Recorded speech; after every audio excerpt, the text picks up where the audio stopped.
A Sunday night showdown awaits the Bears for the divisional round in the second round of the NFL playoffs in the NFC playoff picture. Bears, Rams. And it's going to be cold. Can't wait. Welcome on into the Bear Report. I'm Steven Johnson. He is Zack Pearson. And Zack, I know that we've experienced some pretty chilly games. This is going to be up there for what everybody is expecting. We're really sure where the Bears were going to land. I think both you and I thought that there was a chance it was going to be a Saturday night affair. And surprise, they get the Sunday window, a little bit extra rest. Couple teams getting some short rest. Yeah. And, been one talk of the town, but going to be the epitome of bear weather on Sunday night. I am 0 for 2 on playoff predictions in terms of when they're going to play and all that, because I don't know, everything that I thought made sense just goes the opposite way. So, yeah, I guess since last time we talked, we found out now it's 5:30 local time, Sunday Night Football broadcasted on NBC. The Football Night in America crew will be there. And one way to look at it is the Bears will know if they're either hosting the NFC Championship, if they have the chance to host the NFC Championship game, or they have a chance to go to Seattle for the NFC Championship game if they win, because the Seahawks and 49ers play on Saturday night. So, yeah, it'll be a good one, man. It'll be a fun one on the lakefront. First time these two teams have met since in the playoffs, since the Super Bowl season, where the Bears beat the Rams to go to the Super Bowl. Yeah, we'll see how it goes, but another home game for the Bears and another opportunity to get a big playoff win here. Yeah, 1985, the NFC Championship game, as many Bears fans are familiar with, 24-0, the Bears' first NFC title and first time in NFL history that a team recorded consecutive shutouts in the same postseason. So a lot of history there the last time these two teams played, and obviously a significantly different time this time around, given that the Rams walk in as a considerable favorite in this game as well, that a lot of folks saying, can the Bears defense stop much of anybody? And the Rams offense has been a force to be reckoned with for the vast majority of the season, arguably the MVP favorite. Matt Stafford walking in and to his old division rival after spending many years with the Detroit Lions, and again, one of the best, if not the best, wide receiver duos in the league in Puka Nacua and Davante Adams, that are going to give the Bears secondary, which has struggled mightily here over the course of the season, some pretty good fits once they hit the field running Sunday night. I guess, yeah, that's your big worry for the Bears. If you're looking at this, you look at what do the Rams have on offense with Matthew Stafford, Kyron Williams, and then you have the two-headed monster at wide receiver with, Puka Nacua, Davante Adams, and you look at the Bears secondary, and it's one that's, struggled big time, at times this season. So it's going to be a challenge for Dennis Allen again. Obviously no disrespect to Green Bay or anything like that, or San Francisco recently, but yeah, the Nacua Davante Adams combination is probably the best wide receiver combination left, I'd say, in all the playoffs, right? Like looking at all the teams, I can't think of one that has a better. Houston, the Patriots, the Bills, nope. The Broncos, nope. Maybe the Bears are up there with them, I guess, or close to. They might be number 2. Yeah, you got to give the edge to the Rams, and it'll be interesting because we saw against the Packers, they didn't go to Kyler Gordon until the second half, really. They didn't go to Tyreek Stevenson really till the second half. Will Dennis Allen switch that, and those two guys will start? Will they go with, Nashawn Wright and Jalen Johnson again with Nick McLeod in the slot? Will C.J. Gardner-Johnson be able to play? Is he still in concussion protocol? A couple of questions to answer and just a couple early things on what we might see from Dennis Allen. Yeah, getting CJ Gardner-Johnson back is going to leave the Bears in an interesting position they haven't necessarily faced this year, and that being having both CJ Gardner-Johnson and Kyler Gordon healthy at the same time, which gives you that depth. And I would have to hope would mean that Nick McLeod doesn't see the field. Uh, we'll see if that ends up Yeah. happening. But going back to Kyler, we all know that he did struggle on Saturday night against the Packers. He allowed 5 completions on 11 targets for 84 yards and a touchdown, a 102.1 passer rating against when targeted. But and this was the interesting thing, because you look at what C.J. Gardner-Johnson and his inefficiencies as a corner, and it's all been keeping up with the faster receivers in the slot. But he's been okay Yeah. this year. He's only allowing an 89.3 pass rating against him. But the question is, can he get through those final stages of the concussion protocol?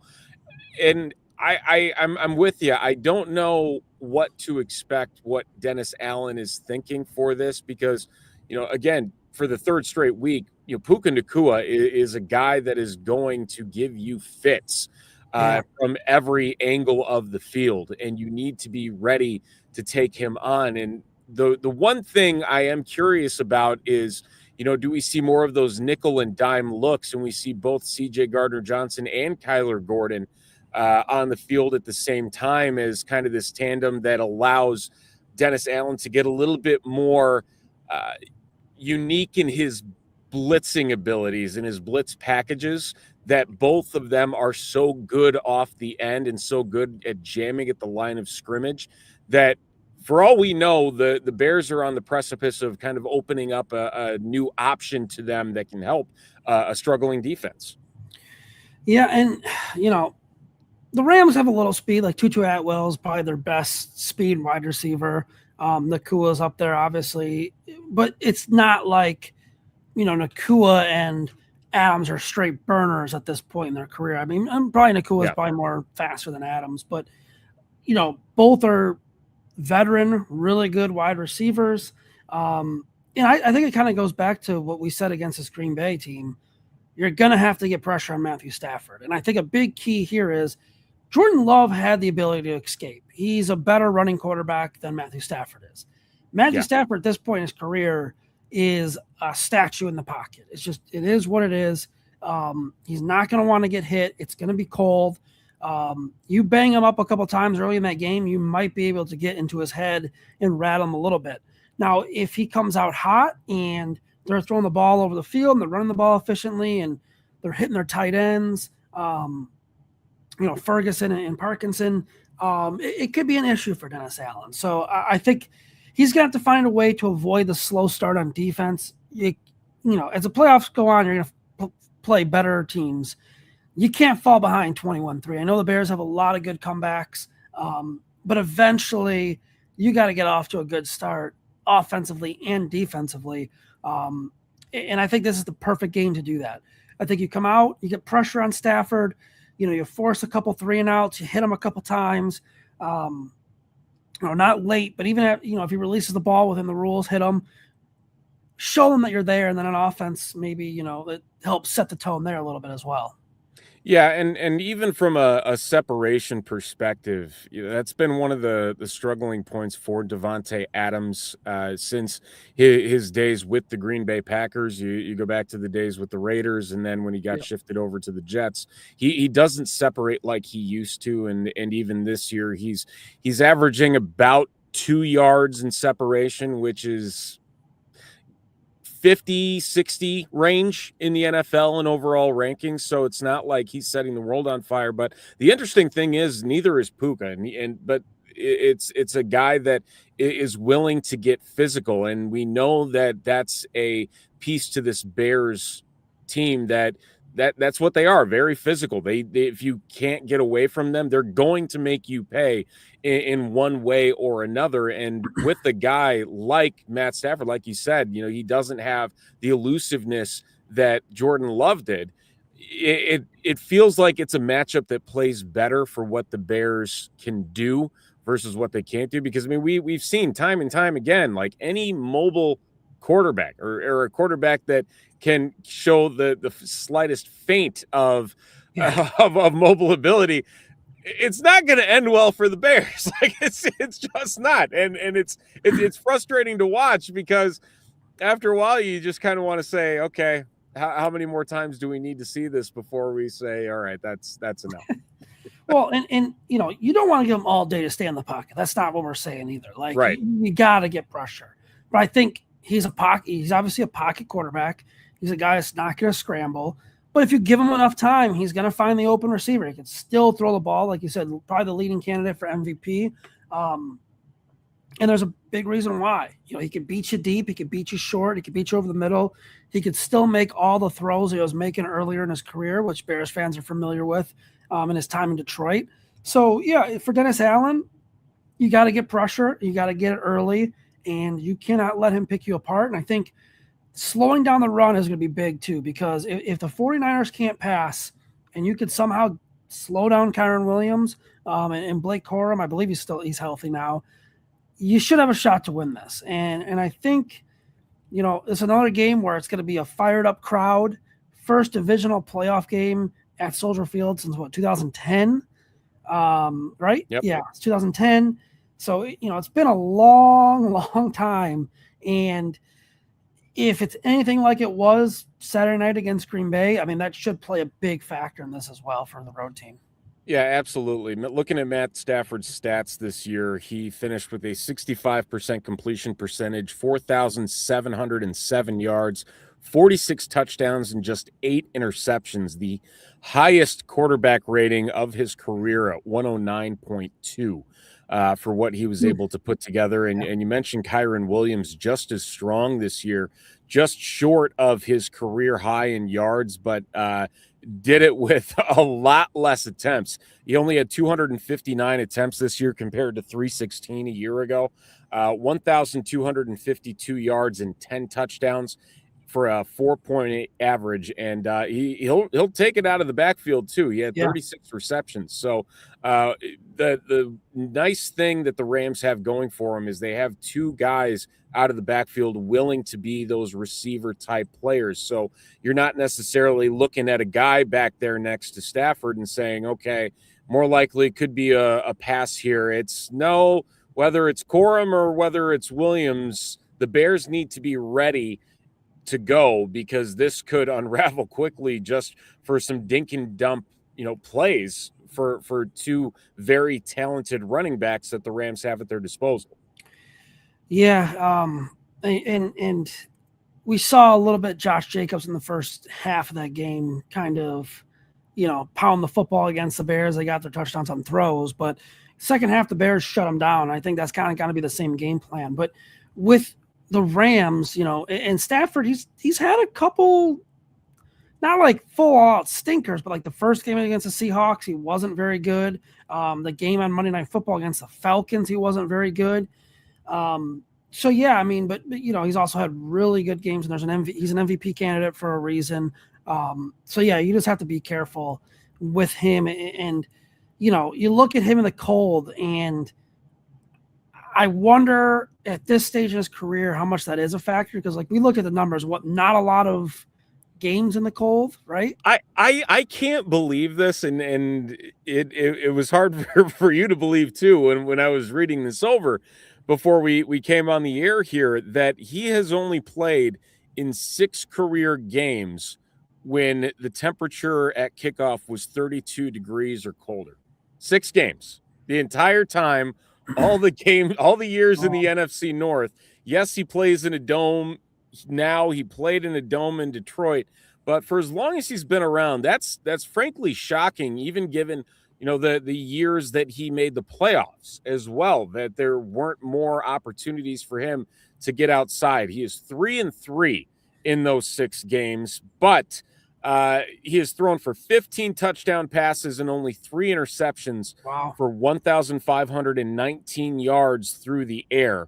That does not include a 324-yard, 2-touchdown pass performance in the Rams-Eagles playoff game last year that the Rams lost to 22. This will be the coldest game that Matthew Stafford has ever played in on Sunday night. Right now, if the weather holds, which it's Chicago weather, it's winter, we are looking at around a 10-degree for the actual temperature, and then a wind chill of -6. They are expecting a significant chance of snow and flurries, up to an inch of snow, likely throughout the course of Sunday evening. So it is going to be as picturesque as you could possibly imagine when you think of January football at Soldier Field. The snow, the cold, and you bring in a team that's used to playing in a dome. You'd hope that even despite, the numbers from their quarterback being pretty decent in freezing temperatures, that the rest of the team may not follow suit as much, just because of their lack of experience in those types of conditions. Yeah, I mean, Devontae Adams played in the cold. He played at Green Bay, so he kind of knows it. Right. Yeah, the Stafford stuff is interesting, and I think it keeps going back to you got to hit them, you got to make them feel that cold. Whether it's a sack or just gets the ball off in time.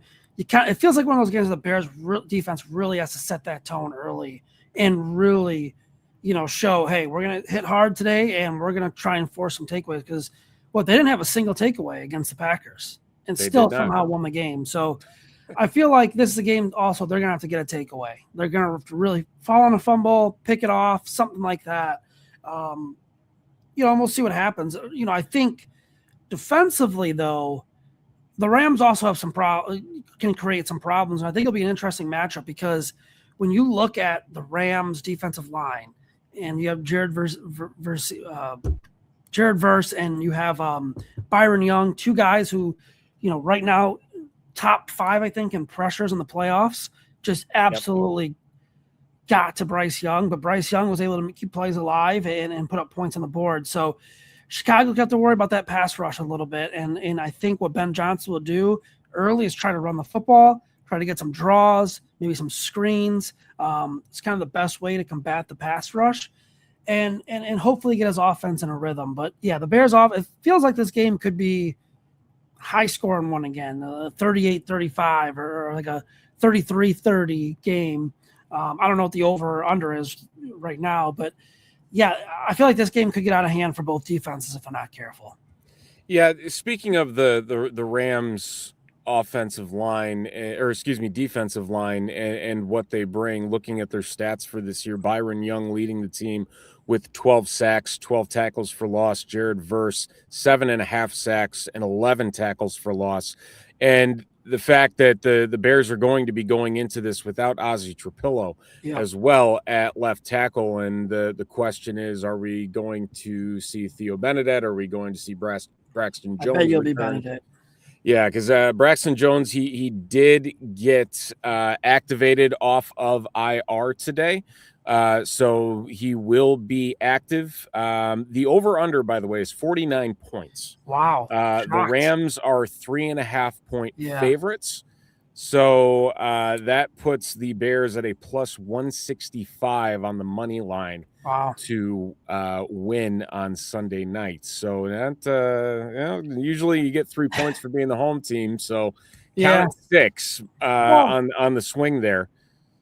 And that number was 4.5 when it opened. So I'm guessing the money came in on the Bears early. Yeah, and probably. It's going to 3.5. But I mean, the Bears are probably I haven't looked at that either, but they're probably 4th best odds to win the NFC right now. And I imagine 6th in the 6th or 7th of the teams left to win the Super Bowl. I'm guessing. I mean, maybe last, right? Maybe they might be last. Yeah, I didn't.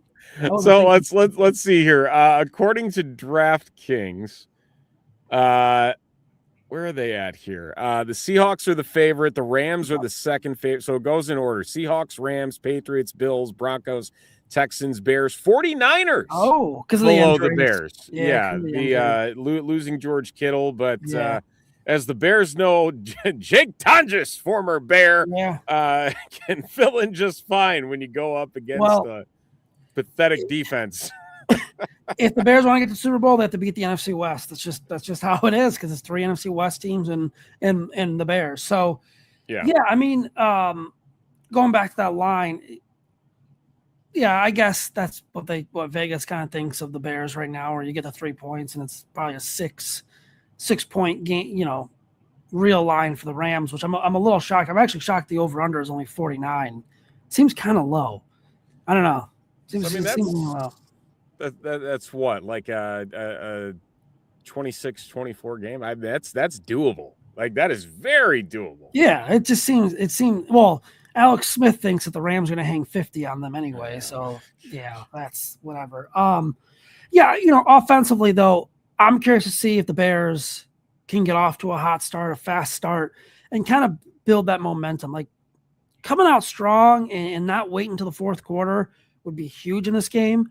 We all love the comebacks, all that, but at this point, you want to see them start strong. And I think, like I said, if they could start strong, just get a 7-10 lead, 10-point lead, maybe early, and their defense is playing well, I think it's only going to do good things for them the rest of the game. But it's an interesting one. There's some very interesting matchups. The Rams defense can get some pressure, but I don't, correct me if I'm wrong, I don't think their secondary is very great.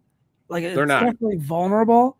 So there's an opportunity right there for the Bears. And I think with Rome Odunze now getting his feet kind of back underneath him a little bit in that game against the Packers, I think he's going to have a bigger impact. And Colson Loveland, which linebacker is going to be able to cover him? I think the Bears will look at that matchup, and if they can't exploit that, just opens up things for DJ Moore and Rome Odunze and Luther Burden. Yeah, it definitely does. The Rams in total defense this year, sitting smack dab in the middle of the pack, 16th in yards allowed. In the passing game, they are a little bit worse, sitting at 20th at 216 yards allowed through the air. The rushing game a little bit better. They sit at 110, which puts them just outside of the top 10 in rushing yards allowed. So they are a stout rushing defense compared to the standard, and then also the points per game. They're one of the better teams. They do sit right at the edge of the top 10 at 20.4 points allowed. So one of those bend but don't break methods, I guess, is what similar to the Bears. Yeah, very in that regard, yes. And again, a coaching staff that is very well versed as well and highly regarded, with Mike LaFleur, the offensive coordinator, and Chris Shula at defensive coordinator.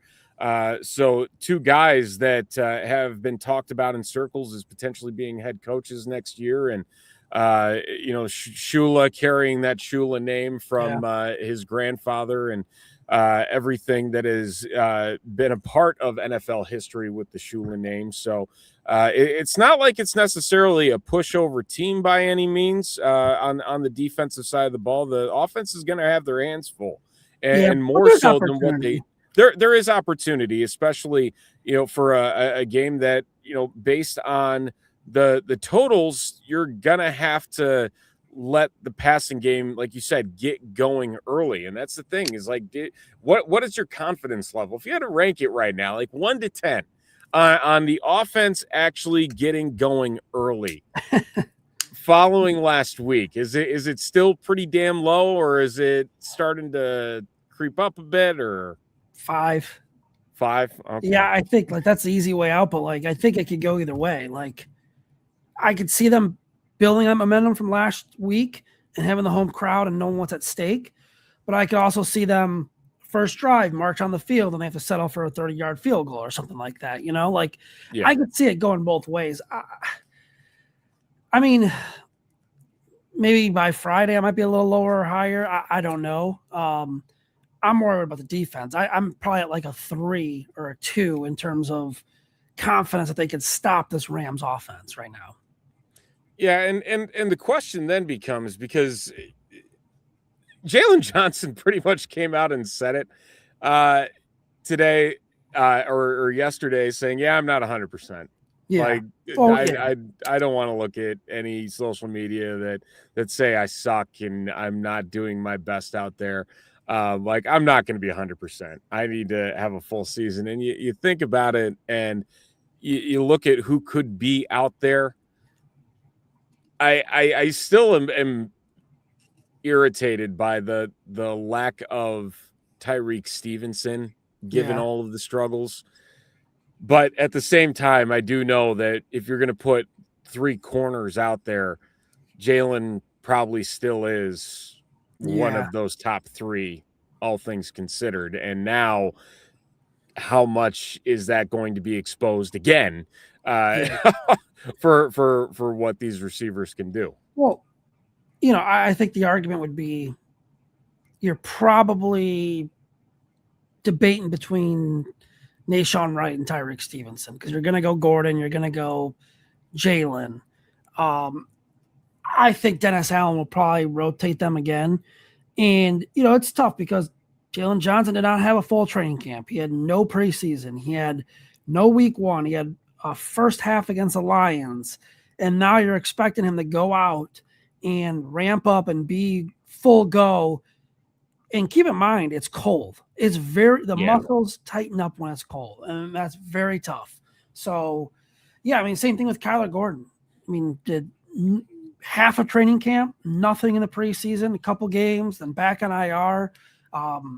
You know, he hurt the in warm-ups, like was it in Green Bay, cold game. So yeah, you know, I think honestly you have to give Tyreek some more reps out there. And if CJ's back, I think we'll see more dime looks too. I think we'll see a combination because, you know, Kyren Williams, like you said, can catch the ball in the backfield. Their tight ends can catch the football. Their wide receivers can catch the football. So you might be going a lot of dime and just pray that, hey, we need Montez Sweat to get to the quarterback. We need Austin Booker to get to the quarterback because we know Tremaine Edmonds can't guard Tutu Atwell. He's not going to be able to guard Kyren Williams fully. So we're going to have to get some secondary guys in there. Yeah, and we haven't even talked about the tight ends for this Rams team, specifically Colby Parkinson. Like the dude is coming to play. He has been a strong player along with Terrence Ferguson, who they actually drafted this year in the second round out of Oregon. But Colby Parkinson just having some incredible catches in the playoffs here and had a huge touchdown catch against the Panthers. Just 2 catches for 34 yards. But you literally have 3 guys on this roster in Terrence Ferguson, Tyler Higbee, and Colby Parkinson, where it's similar to what the Bears have at tight end, where you have Cole Kmet, Colston Loveland, and Durham Smythe, where 3 guys that are going to be used heavily, and it is anybody's guess in what shape or form, because they all kind of have that shiftiness ability to move from receiver to blocker. And it's almost kind of like looking in the mirror at a position almost for how not only Ben Johnson utilizes his, but how Sean McVay utilizes his tight end group as well. Yeah, and like you said, I mean, it's very similar. And Parkinson has played really well. He had the go-ahead touchdown, right, against the Panthers. I believe it was at the end. Yeah. And, you know, Ferguson's been a good pick when they be able to stay healthy for both of them guys. So, yeah, I mean, but I also like, despite the defensive deficiencies or anything, like, I have that sense of trust in Ben Johnson. Like, I'm not as nervous going into some of these games because I just trust he's got the game plan ready and he's going to understand, because he's an offensive mastermind and he could also maybe give some advice to Dennis Allen. Hey, this is what this looks like, things like that too. So yeah, I don't know. I'd be shocked if this was like a blowout. I'd be shocked if the Rams went up and down the field all day. I think we're at the stage now where it's just a lot of good teams. I think the Bears have earned that right to say they are a good team. Yeah, and a very strong contrast from last week between Ben Johnson and Matt LaFleur. That Sean McVay and Ben Johnson throwing barbs of respect Yeah. at one another. And even Sean McVay saying, being asked what stands out about Ben Johnson's system and the rapport with his young quarterback and Caleb Williams, saying, I think the guys that do the best job are the ones that you can see there's a true understanding of what defenses are doing and an intent to try and be able to manipulate a lot of the rules and the coaching points to really try and attack your front mechanics, your coverage contours, understand some of the percentages of what you're doing situationally, and then being able to maximize his players' skill sets. I think he's got a timely feel for wanting to be able to mix in some things like he did with the screen and go that allowed them to take the lead the other day. We're excited about these challenges. This is what it's about. Here we go. So it is a very much a strong respect and somebody that Sean McVay has kind of kept his eye on for just trying to say, okay, we need to make sure we don't let our guard down like so many teams have done against the Bears this year. But this is also a Rams team that has lost some games in some pretty embarrassing ways. Yeah, I mean, they'll leave the door open for you, and that's one thing we know about this Bears team is if you leave that door open, even just a sliver, like they're going to take advantage most of the time. And yeah, I'm curious if the Rams, will learn anything from watching the Packers tape against the Bears last week in terms of not closing out the game properly, the offensive play calls, things like that, maybe even defensively.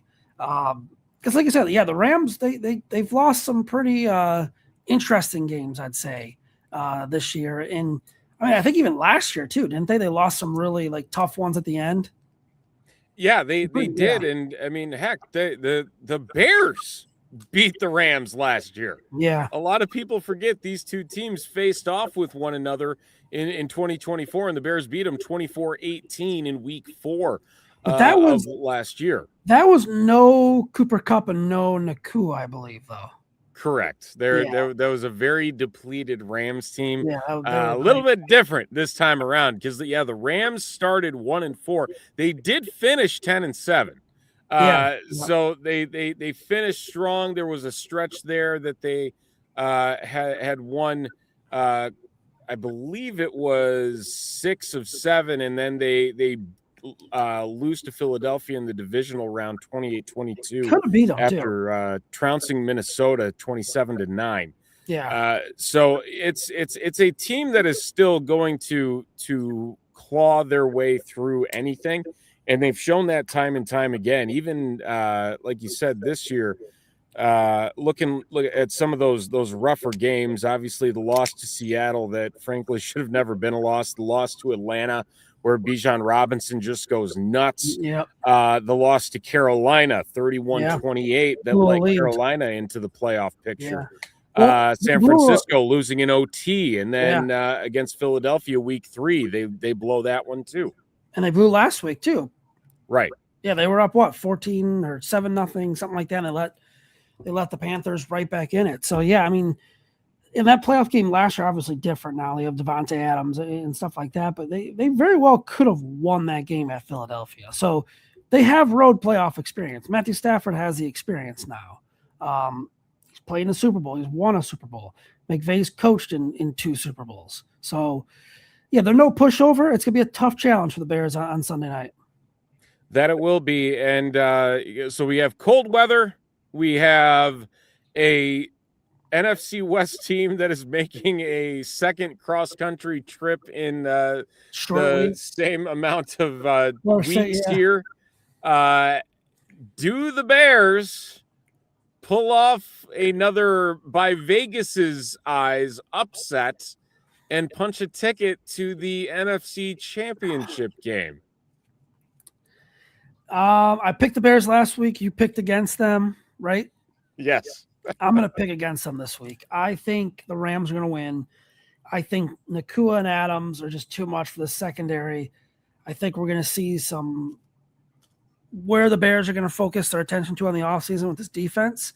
I think it's going to be close, though. I think it's going to be like a 30 – I'll say like 30-24 Rams. Okay. I think the Bears come back, but fall short.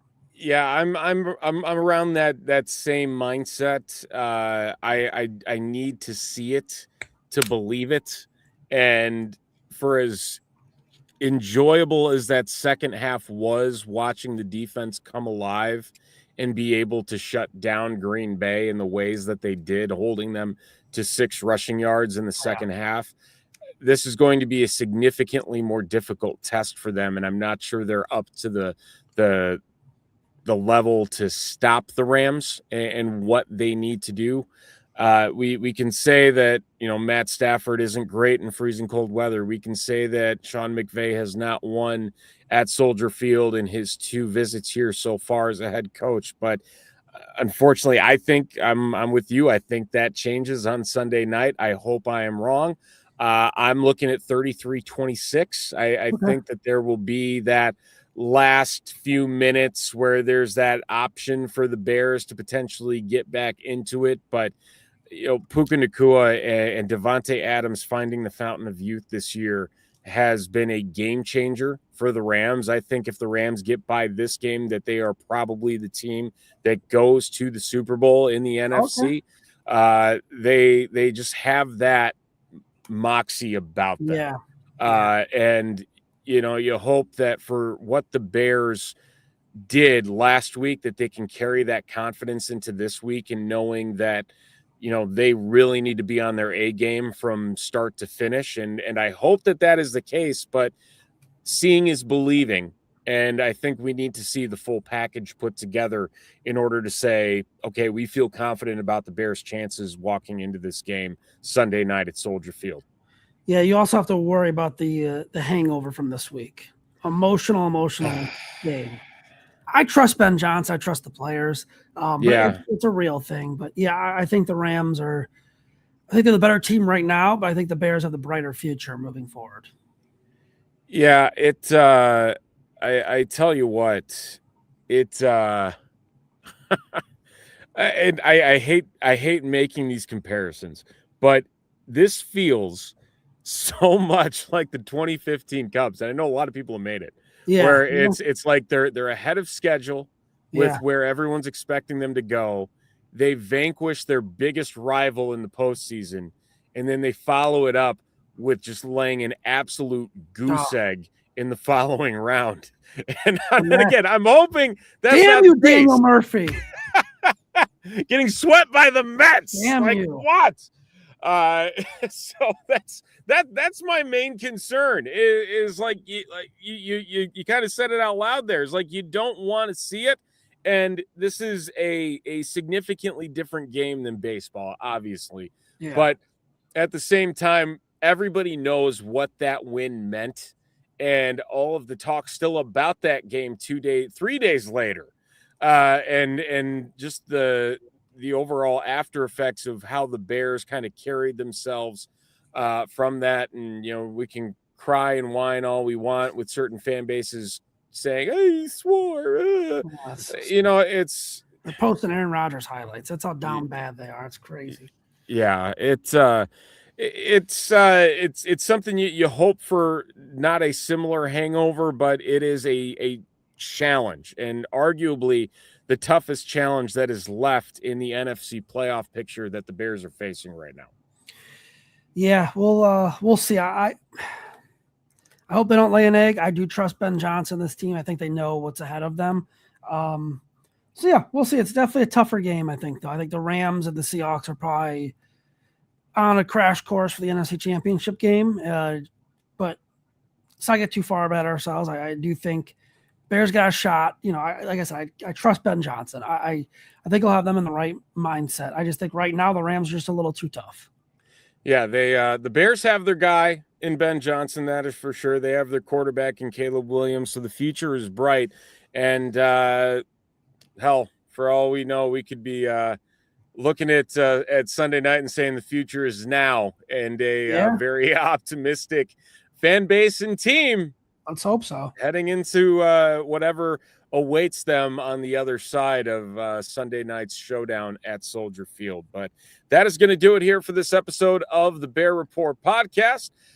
Bears and Rams. Sunday night, 5:30 Central on NBC in a very chilly atmosphere with a lot of snow and a lot of wind. And it is going to be a doozy to see how both of these teams walk in and take on the elements and their opponent. For Zack Pearson, I'm Steven Johnson. Thanks for tuning in. We'll be here breaking everything down post Sunday night for Bears and Rams in the NFC Divisional round. So until then, take care.